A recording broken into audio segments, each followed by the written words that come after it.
নির্বাচনে কি অবস্থা হবে, আগামী নির্বাচনে কারা ভোট পাবে, কথা ক্লিয়ার।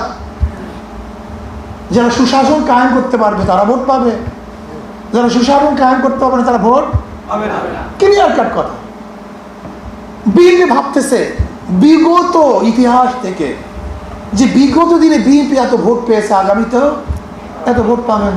তা বিগত দিনে আওয়ামী লীগের নেতৃত্বে দেশ গঠন হয়েছে, এদের স্বাধীন হয়েছে, তারা ভারতে পালাইছে কেন? এটা তো ইতিহাস। বিগত দিনে আওয়ামী লীগ ক্ষমতায় ছিল, আজকে ক্ষমতায় নাই কেন?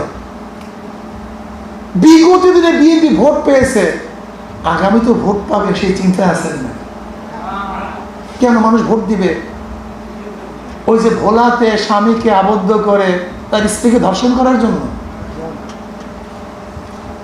কেন ভোট দিবে বিএনপিকে আমাকে বলুন।